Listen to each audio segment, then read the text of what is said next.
Ladies and, ladies and gentlemen, this is the Reconstruction slideshow video number 2.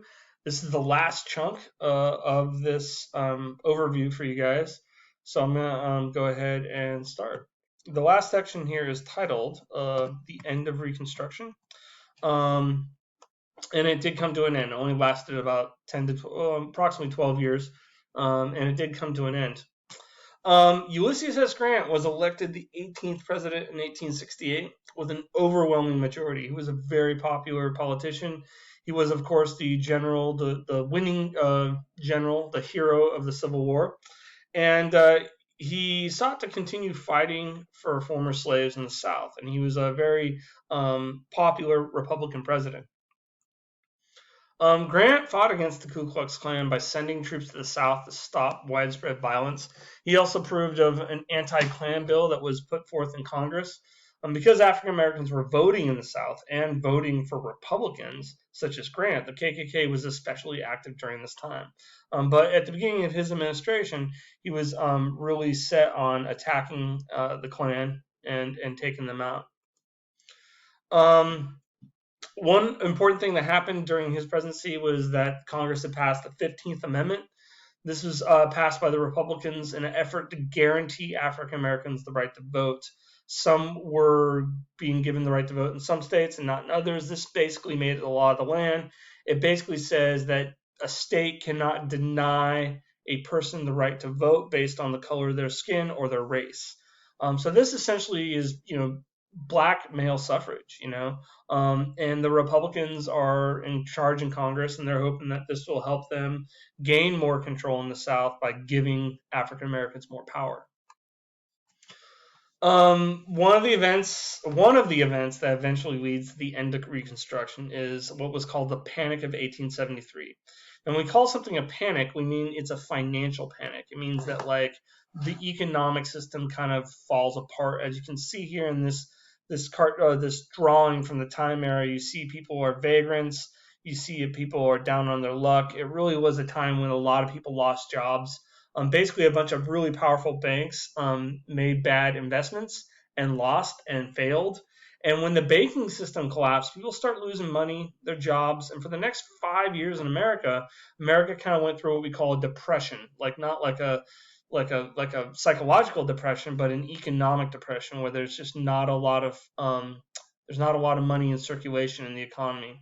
So this really helped hurt Reconstruction because the federal government had to focus its efforts on rebuilding the economy, not on rebuilding the South. The Supreme Court also helped end Reconstruction.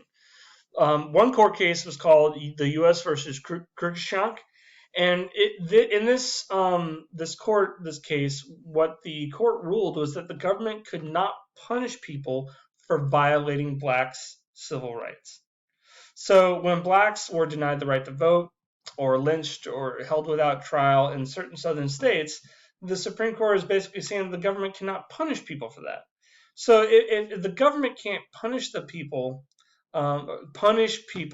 for violating an amendment to the Constitution, that presents a really big problem for everybody, but especially for African Americans.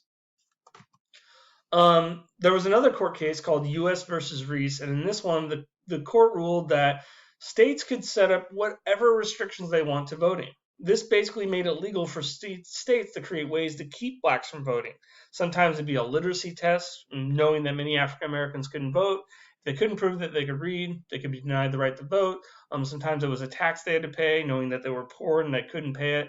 They tried to find a lot of different ways to ensure that blacks couldn't vote. And basically, this Supreme Court ruling gave these southern states the right to come up with ways to keep them from voting for a very long time. The final thing that really killed Reconstruction was the presidential election of 1876. Basically, it became a backroom deal between the Northern Republicans and the Southern Democrats. The Republicans wanted to keep the presidency, and they did. And their next guy, Rutherford B. Hayes, became the next Republican president. So the Republicans got to keep control of the White House.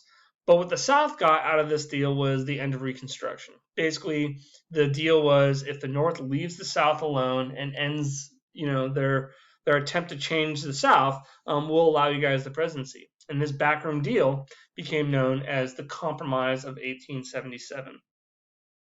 The North left the occupied South, and blacks would continue to be terrorized and victimized without any assistance from the federal government for the next 80 years. While the politics succeeded in bringing the South back into the Union, the real losers in Reconstruction were former slaves. So Reconstruction worked in an effort to rebuild the country politically, but not socially. And after 12 years of occupation, the South just went back to business as usual. Yes, there was no longer slavery, but as sharecropping and other systems show, blacks were left incredibly powerless. So here are your two chunk questions for this last topic. How did the Supreme Court help Reconstruction end? And how did the Compromise of 1877 end Reconstruction? I want you to be very specific in how you answer these questions. So that's it, ladies and gentlemen. That is an overview of the topic. There'll be readings coming out later in the week.